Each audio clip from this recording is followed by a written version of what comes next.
Hi, very glad to see you on the channel. Before you start listening to the story, write in the comments whether you like the voice on the video. Lauren was the kind of woman who could walk into a room and make people believe whatever she wanted them to. To strangers, she was charming, full of life, the kind of person others gravitated toward. To her friends, she was the fun, adventurous spirit who always had a new story to tell about her latest hike, her latest retreat, her latest journey to reconnect with herself. To me, she was a wife who never missed an opportunity to tear me down. It had started small. Jokes that didn't seem like jokes. Comments that, when said in a certain tone, sounded harmless but felt like tiny knives pressing into my skin. "You wouldn't understand," she'd say when talking about her hiking trips. "It's not like you really push yourself like that." Or, "Tyler doesn't have the stamina for this kind of thing." Followed by a little laugh, a quick smile to the people around us, like she wasn't just insulting me to my face. At first, I let it roll off my back. Maybe she didn't mean it that way. Maybe I was just being too sensitive. But over time, the comments became expected. And worse, they became public. Like at her sister's barbecue last weekend. We were all sitting around the fire pit, drinks in hand, the conversation easy, relaxed. Lauren was in the middle of telling a story about one of her spiritual hikes, using her usual dramatic flair. And so there I was, standing on the edge of this insane cliffside, the wind just howling around me, she said, stretching out her arms like she was reliving the moment. It was one of those experiences that just shakes you to your core. Her friends leaned in, hanging on to her every word. They always did. Lauren turned to me suddenly. "Babe, you know what I mean, right?" I met her gaze. "Can't say I do. You've never taken me on one of these trips, remember?" She laughed, shaking her head. "Well, yeah, but even if I did, she let the sentence hang there, her eyes flicking toward the group like she was inviting them in on a secret. "Even if you did what?" I asked. Lauren smirked, sipping her drink. "Come on, Tyler. Be honest. You'd never make it on one of my hikes. The elevation alone would probably have you gasping for air within the first hour." Laughter rippled through the group. Some of them looked uncomfortable, like they weren't sure if they should be laughing. Others just followed Lauren's lead. I clenched my jaw, gripping my beer a little tighter. "I think I'd be just fine." "Oh, babe." She leaned forward, patting my knee in mock sympathy. "You struggled to keep up with me on that little nature walk last summer. Remember? You practically collapsed when we got back to the car." More laughter. My stomach twisted. I wasn't out of shape. I worked in Yellowstone, for God's sake. But Lauren had a way of saying things that made people believe them. A way of spinning the story so that I was always the lesser one. She smiled, lifting her drink in a mock toast. "But hey, at least you're cute." That got a Rayall laugh from a group. I forced a tight smile, swallowing the anger that threatened to rise. What was I supposed to say? Call her out in front of everyone? Tell them all that the woman they admired so much, the free-spirited adventurer, was actually just someone who got a sick thrill out of making her husband look like a joke? So I took another sip of my drink, let the conversation move on, and tried to ignore the heat creeping up my neck. But that moment stuck with me, because it wasn't just one comment. It wasn't just one night. It was every day. Lauren had built this image of herself as the fearless explorer, the woman who pushed boundaries, the woman who needed space to grow. And I, her husband, was nothing more than a footnote in her story. Something was wrong. I had felt it for months now. The way she pulled away. The way she started disappearing for longer stretches of time. The way she spoke about her solo hiking trips like they were sacred, untouchable. And most of all, the way she made sure I never got too close to them. At first, I thought it was just her needing space. But now I wasn't so sure. Because the woman who constantly put me down, the woman who made me feel like I wasn't enough, was suddenly very protective of this part of her life. Too protective. And something told me that the only way I was going to get real answers was to follow her. Lauren's words at the barbecue had stuck with me. Not just because they were embarrassing, not just because she had mocked me in front of friends, but because I knew she had meant them. Every little jab, every offhand insult, it wasn't just for show. She genuinely saw me as less than her. And I had let her believe that. For too long, I had swallowed my pride, laughed along, played the role of the easygoing husband who could take a joke.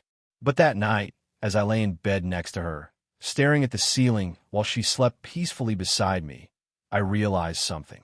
I wasn't angry about the words. I was angry because I had accepted them. And that was about to change. The breaking point came a few weeks later. Lauren and I had been invited to a dinner party at one of her friends' houses, a couple I barely knew but who adored her. The moment we walked in, she was in full performance mode, laughing, charming the room, telling her endless hiking stories. I stayed quiet, nursing my drink, watching. The night was going fine. I had made peace with the fact that Lauren would be the center of attention, that she would make sure everyone knew how enlightened she was from her trips. But then, over dinner, someone asked a simple question. "So, Tyler, do you ever go on these hikes with Lauren?" Lauren laughed. Not a polite laugh, but a genuine, full-bodied laugh. Like the very idea of me going with her was hilarious. "Oh no, no, no," she said, shaking her head. "Tyler's not a hiker." The table chuckled. I forced a smile. "I do work in Yellowstone, you know." "Oh, babe, please," she said, rolling her eyes. "You walk trails for work. That's not the same as what I do." I set my fork down. "What exactly do you do that's so much harder?" She blinked, caught off guard by the challenge. "It's different. It's intense. Multi-day treks, rough terrain, real survival skills. You wouldn't last 2 nights in the backcountry with me." Someone else at the table tried to laugh it off, sensing the tension. "I mean, Lauren, he's a park ranger. That's got to count for something." Lauren smiled, swirling her wine. "Sure, but come on. He's not built for it." A quiet fell over the table. Not because what she said was particularly cruel, but because everyone knew what she meant. Tyler isn't strong enough. Tyler isn't tough enough. Tyler isn't a real man. The words weren't spoken, but they were heard. I felt something shift inside me, something I'd been pushing down for months, maybe even years. I leaned forward, resting my elbows on the table, looking her directly in the eyes. "Is that what you really think?" Lauren hesitated, her confidence wavering for the first time. It's just a joke, babe." I nodded slowly. "Right, just a joke." The table was silent. Lauren shifted in her seat, forcing another laugh.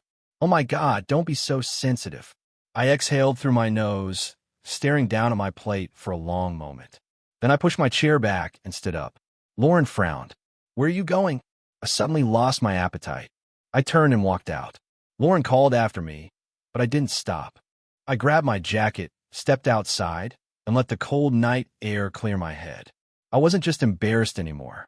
I was done, because Lauren had spent years making me feel like I wasn't enough. And I had let her. But tonight was the last time I was ever going to sit there and let her make a fool out of me. And the next time she tried, she would be the one who ended up humiliated. I barely spoke to Lauren after the dinner party. She tried to smooth things over the next morning, acting like nothing had happened, like I hadn't just walked out on her in front of her friends. She made coffee, hummed to herself, kissed my cheek as if the last few years of belittling me hadn't just boiled over into something ugly. "Are you still mad about last night?" she asked, pouring herself a cup of coffee. I didn't look up from my plate. "Not mad." She scoffed. "Oh, come on. You overreacted." I slowly turned my head toward her. "Did I?" Lauren rolled her eyes. "It was a joke, Tyler. You're acting like I insulted your entire existence." I set my fork down, my stomach tight. "Maybe because you did." She hesitated, caught off guard. Maybe she had expected me to just let it go, like I always had. She exhaled, shaking her head. "Babe, don't be like this." I didn't answer. She studied me for a second, then sighed dramatically, grabbing her phone. "I don't have time for this right now. I have to pack." That got my attention. "Pack?" She nodded, scrolling through messages. "Yeah, I told you. I have another hiking trip this weekend." I leaned back in my chair. Didn't realize it was this soon. She gave me a look, like she was annoyed I wasn't keeping track of her schedule. "I told you weeks ago." Maybe she had. Maybe she hadn't. I wasn't sure anymore. But what I was sure of, something about these hiking trips wasn't right. Lauren had been taking more of them recently, signing up for private, multi-day excursions, always insisting she needed space and alone time. I had offered to go with her once. She laughed. "Babe, no offense, but you just slow me down." I had let that one slide. But now, after last night, I wasn't letting anything slide anymore. Lauren left for work an hour later, and as soon as she was gone, I walked into the bedroom. Her hiking gear was already laid out: boots, backpack, layers of clothing ready to be packed. I glanced toward her nightstand, where a small wooden box sat, partially hidden under a book. Lauren didn't usually hide things. I walked over and opened it. Inside was a watch. A sleek, high-end men's watch. Not my style. Not something I had ever seen before. And definitely not something that belonged to me. My fingers curled around it. It was new. Expensive. The kind of thing you buy for someone when you want to impress them. My chest tightened. I searched the box further, and underneath, I found a folded note. Can't wait for the next trip. I stared at the letter for a long time, my pulse slow and steady. Lauren didn't have any close male friends. She barely spent time with people outside of her hiking circles. Who the hell was M? I carefully put everything back the way I found it, my mind working through possibilities. I wanted to be wrong. I wanted to believe there was some explanation. But deep down, I already knew. Lauren wasn't going to Yellowstone for solitude. She wasn't going for herself. She was going for someone else. And now I was going to find out who. But I wasn't going to scream. I wasn't going to argue. I was going to catch her. And when I did, she wouldn't be the one making me look like a fool anymore. Lauren thought she was untouchable. She thought she could mock me in front of her friends, disappear for days on these so-called spiritual hikes, and hide gifts meant for another man right under my nose. She had no idea that I'd found the watch. No idea that I'd seen the note. No idea that I was done playing the fool. I sat in the kitchen after she left for work, sipping my coffee, turning things over in my mind. Confronting her now would be useless. She'd lie. She'd spin some excuse, twist it around until I was the crazy one. No, I needed proof. Cold, undeniable evidence. And I knew exactly how to get it. Lauren's hiking trip was set to start on Friday. A private, multi-day excursion with a guide. Just her and him. I grabbed my laptop and pulled up the tour company's website. Their packages were listed, and sure enough, I found the same itinerary she had mentioned weeks ago. 3 nights in Yellowstone, exploring secluded areas off the main trails. I clicked on the participant list. There was only one guide assigned to this particular trip. Matthew Carter. There's your M. I leaned back in my chair, staring at the name. He wasn't just some random tour guide. He was her lover. My chest tightened, but I pushed the anger down. I needed to be smart about this. So, I signed up for the trip. Not under my real name. No, that would be too obvious. I used a fake identity, one I had used before when dealing with certain backcountry cases at work. A name that wouldn't raise suspicion. 2 hours later, I had my confirmation email. Lauren had no idea that the man she was cheating on was about to hike right beside her. When she came home that night, she was glowing. Excited. She threw her arms around my neck, pressing a quick kiss to my cheek. 2 more days, she said, bouncing slightly. I can't wait to get out there again. I forced a smile. Yeah, bet it'll be incredible. She grinned. You have no idea. She had no idea. The next morning, I planted the final piece of my plan.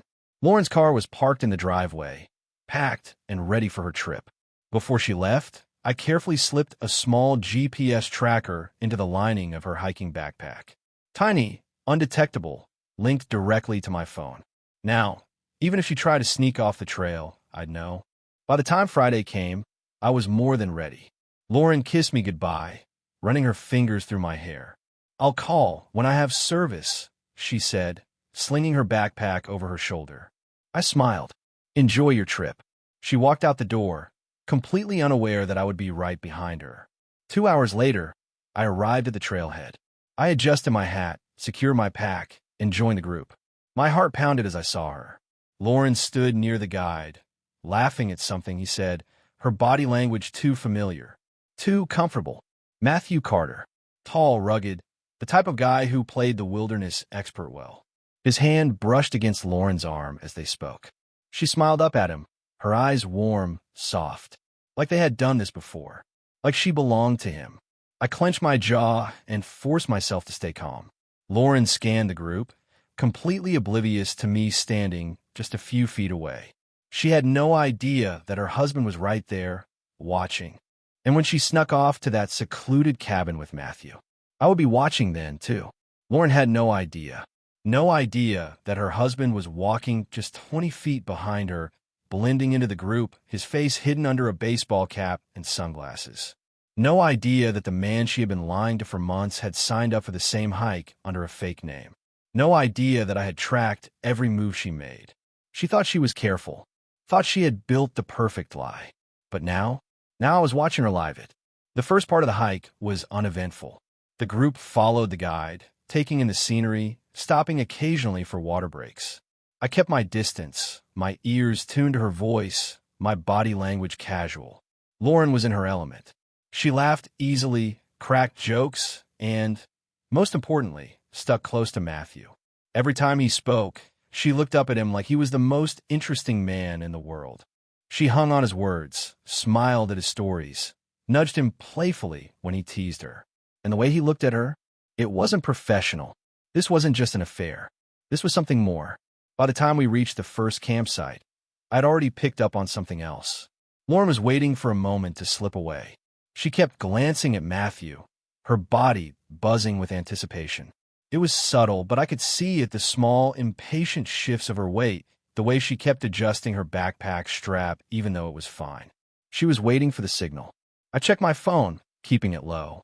The GPS tracker I had planted in her pack was working perfectly. If she slipped away from the group, I'd know exactly where she went. And that moment finally came just after sundown.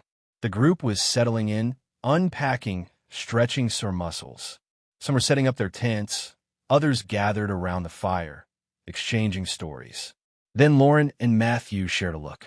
It was quick, but I caught it. A brief glance, a flick of her eyes toward the trees, a slight nod. There it is. I acted natural, pretending to check my gear, my pulse steady. And then, just like that, she was gone. Lauren excused herself, mumbling something about needing to meditate. No one questioned it. She grabbed her pack and disappeared into the trees, her movements quick, confident. 5 minutes later, Matthew followed. I let them get ahead, waited until the conversation around the fire had shifted away from them. Then I stood up, stretched, and slipped into the woods. My phone buzzed softly in my pocket, the GPS app blinking. Lauren's location was half a mile ahead. I followed the faint path through the trees, my footsteps silent. The forest was dark, but the moonlight was enough to guide me. I moved carefully, my breath even, my heartbeat calm. Then I saw it. A cabin, tucked between the trees, hidden from the main trail, completely secluded. A soft light glowed from inside. I moved closer, sticking to the shadows. My boots barely made a sound on the forest floor. I crept to the side of the cabin, careful not to step on any dry branches. Through the window, I could see them. Lauren stood inside, her pack dropped by the door. She was laughing at something Matthew said, her hands resting on her hips, her body relaxed, comfortable. Like this was normal. Like this was routine. Matthew poured 2 glasses of wine from a bottle on the table. Lauren took one, swirling the liquid, shaking her head playfully. They were celebrating. I stared through the glass, my fingers tightening at my sides. She had told me she needed time to find herself, that she needed space. That hiking was the only way she could clear her mind. But the truth? She had been meeting him here the whole time. My jaw locked. My breathing stayed steady. I wasn't going to storm in. I wasn't going to throw a fit. I had something better planned. I pulled my phone from my pocket, clicked a button, and waited for the camera to start recording. This wasn't just about catching her. This was about making sure she couldn't escape the truth. And when the time was right, I was going to show her exactly how it felt to be humiliated. Lauren had built her lie carefully, piece by piece, trip by trip, convincing herself that I would never see the truth. But now I wasn't just seeing it. I was watching it unfold in real time. From my spot, just outside the cabin, I could see everything. Lauren and Matthew, alone, their movements easy, familiar. The way she leaned into him, the way he touched her arm, the way she smiled at him. None of it was new. This wasn't just some fling. It wasn't just a one-time mistake. Lauren had made a second life for herself out here, and I had the proof to burn it down. I kept my phone steady, recording through the small window. I wasn't reckless about it. I didn't breathe too loud, didn't step on anything that might snap underfoot. I had spent years tracking animals in Yellowstone. Stalking prey was second nature to me. And right now, Lauren and Matthew were my prey. I watched as Matthew opened a map, spreading it across the wooden table. Lauren leaned in, tracing her fingers over the paper, nodding along as he spoke. And after this trip, we should try Glacier next, Matthew was saying.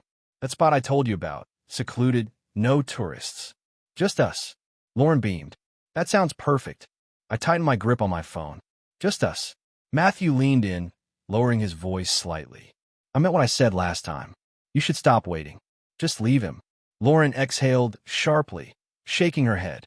It's not that simple. Sure it is. Matthew grinned, brushing her hair behind her ear. You don't need him. You don't even want him. I felt a sharp, cold weight settle in my chest. Lauren didn't pull away. She didn't argue. She just sighed. Like he was right. Like I was nothing. I clicked my phone off, slipping it back into my pocket. I had seen enough. I could have walked away then, but I didn't. Instead, I reached into my pack and pulled out something small. A trail cam. I had brought two. One was already planted further up the trail, hidden in the brush. This one was going right outside their love nest. I moved silently, securing the camera to a nearby tree, making sure it had the perfect view of the front of the cabin. It would catch them coming and going, sneaking off, proving exactly what they were doing here. By the time Lauren returned home, I would have more than just a few pictures. I would have days of evidence. And when I exposed her, it wouldn't just ruin her. It would obliterate her. I turned away from the cabin, slipping back into the shadows. I didn't feel rage. I didn't feel heartbreak. I just felt cold, because the woman I had loved, the woman I had trusted, had already made her choice. And now, it was my turn to make mine. Lauren thought she had me fooled. She thought her secret hikes, her carefully curated lies, and her stolen moments with Matthew were invisible. She believed she had built the perfect alibi. But what she didn't know, I had spent years tracking things that didn't want to be found. I hiked back to camp that night, my mind sharp, my heart ice cold. No anger, no sadness, just a slow, deliberate calculation of what came next. Because now, I had enough to destroy her. When we returned from the trip, Lauren was glowing. She walked into the house like a woman reborn, stretching her arms above her head, sighing in satisfaction. God, I feel so refreshed, she said, dropping her pack by the door. I really needed that. I sat at the kitchen table, sipping my coffee, watching her. She had no idea I had been there, had walked the same trails, had seen everything. I smiled, taking a slow sip of my drink. I'm sure you did. Lauren pulled her hair up into a loose bun, opening the fridge. What did you do while I was gone? A smirk tugged at the corner of my mouth. Plotted your downfall. Oh, I said casually, just got some stuff ready for the anniversary party. Lauren turned, leaning against the counter. Oh yeah, that's coming up, huh? That stung. Not because I cared about the anniversary itself, but because she didn't. She had spent the weekend sneaking off to a hidden cabin with Matthew, whispering about leaving me, while I had been planning my revenge. Yeah, I said, setting my mug down. And I actually have a surprise planned. Her eyes lit up. A surprise? I nodded. Something really special. She smiled, completely oblivious. She had no idea what was coming. The night of the party, our house was packed. Friends, family, co-workers, they were all there, filling the living room, sipping drinks, laughing, celebrating. Lauren was in her element, floating through the crowd, accepting compliments, flashing that easy, confident smile. She thought she had one, and that made this moment even sweeter. I cleared my throat, stepping to the center of the room, lifting my glass. Can I have everyone's attention? The chatter died down. Lauren turned, eyes bright. She loved being the center of attention. I smiled. Since this is a special night, I wanted to do something meaningful. Lauren and I have had an incredible journey together, and I thought, what better way to celebrate than by sharing some memories? Lauren gasped softly, pressing a hand to her chest. Oh my God, Tyler. I gestured to the TV mounted on the wall. I put together a slideshow, a little something to show how far we've come. Lauren's expression softened. She looked genuinely touched, and that made what was about to happen even more satisfying. The screen lit up. The first few images were exactly what she expected. Our wedding day. Our first camping trip together. A few goofy photos of us in Yellowstone. Lauren sighed happily, watching the images flash by, the room filling with warm laughter and us. And then, the next slide appeared. A trail cam photo. Lauren, walking up to the secluded cabin. Alone. The room went quiet. Lauren stiffened, blinking at the screen. A nervous laugh slipped out. Oh, what is that? I ignored her. The next slide appeared. Lauren, inside the cabin. With Matthew. Gasps rippled through the room. Someone whispered, "No way." Lauren froze. "Tyler," she said sharply, stepping forward, her voice dropping. "Turn it off." I kept going. More photos. Lauren, laughing with him. Lauren, accepting a glass of wine from him. Lauren, looking at him like she had never once looked at me. The room wasn't just silent anymore. It was uncomfortable. Lauren's parents were staring at the screen, mouths slightly open. Her best friend's face had drained of color. And Matthew? His name had barely been spoken before, but now, everyone knew exactly who he was. Lauren snapped. She lunged for the remote, but I stepped back out of reach. "What the hell is this?" she hissed. I tilted my head. "A slideshow. Thought you'd love it." Her breathing was ragged. "This isn't funny, Tyler." The next slide appeared. A video. Lauren, sitting inside the cabin. Matthew's voice, low, playful. "You don't need him. You don't even want him." Lauren's own voice, clear as day. "It's not that simple." The air in the room turned thick. Lauren shook. "Turn it off." I didn't. I turned to the guests, raising my glass one last time. "So, everyone, please raise your drinks." A toast to Lauren, to her spiritual hikes, and to Matthew, who apparently makes them so much more fulfilling. No one moved. No one knew what to do. Lauren's face crumbled. She grabbed my arm, her nails digging in. "You don't understand." I pulled away. "Oh, I understand perfectly." She was done. Her friends couldn't look at her. Her parents were shaking their heads in disgust. She had built her life on lies. And now, she had nothing left. I took one last sip of my drink, set the glass down, and walked toward the door. Lauren's voice followed me, broken, desperate. "Tyler, please." I didn't turn back. Didn't stop. Didn't care. I walked out of that house, and I never looked back. The moment I walked out of that house, I felt free. For the first time in years, there was no weight on my chest, no lingering resentment, no forced patience. I didn't care about the gasps behind me, the whispers, or even Lauren's shattered voice calling my name.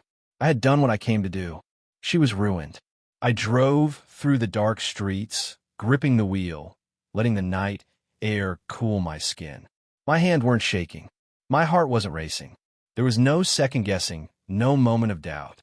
Just a quiet certainty that I had made the right decision.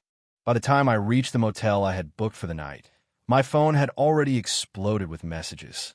"Lauren, where are you? Please talk to me." "Tyler, this isn't fair. You blindsided me in front of everyone. Can we at least meet? Just talk? I messed up, okay? But we can fix this. Please don't throw everything away." I stared at my screen, completely numb. Lauren still didn't get it. She thought this was something that could be salvaged, that I could be reasoned with, convinced to sweep it all under the rug. But there was no we anymore.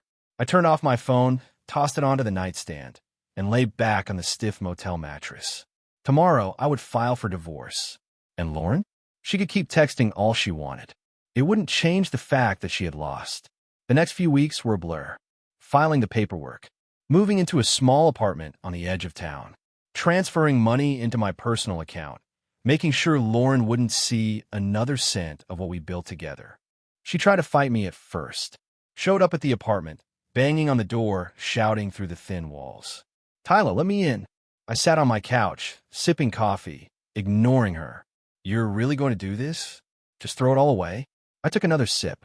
"You think you can just humiliate me and move on like I never existed?" I turned up the volume on the TV.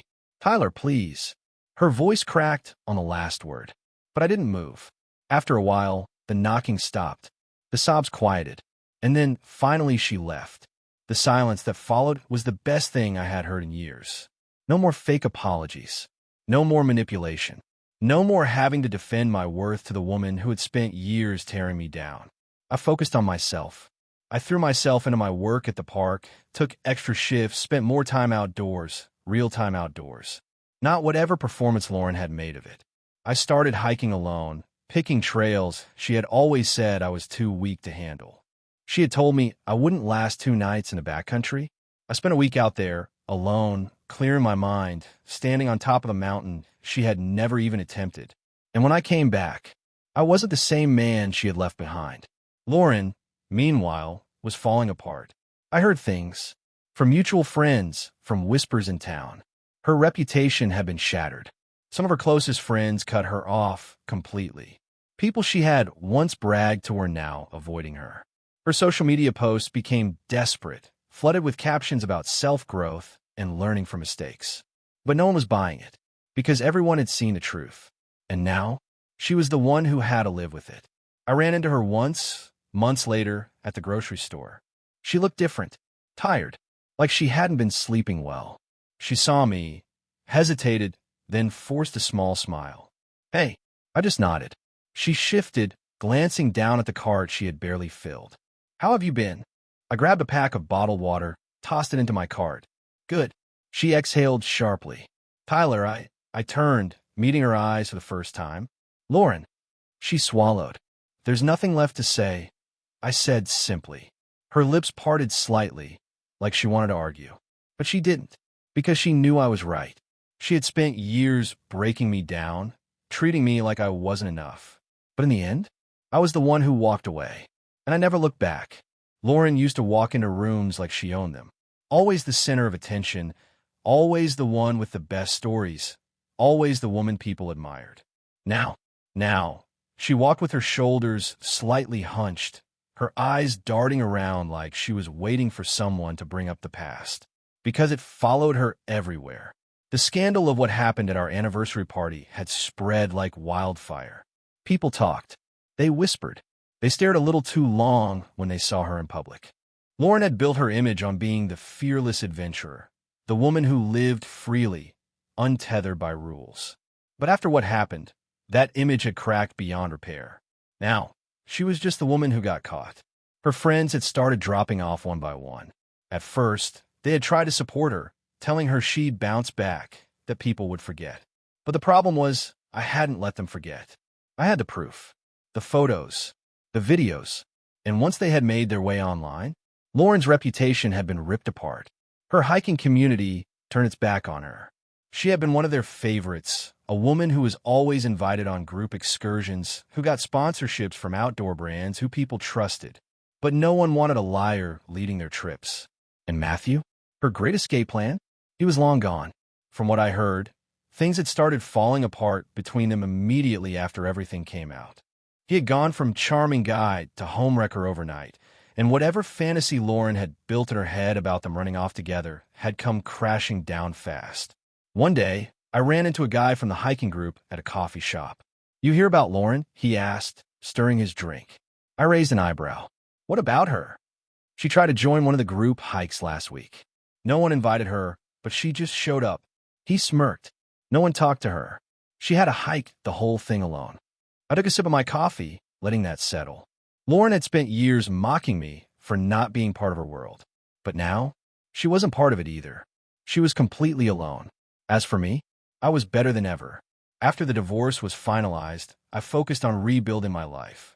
I took on more leadership at the park, started mentoring new rangers, spent real time in the wilderness.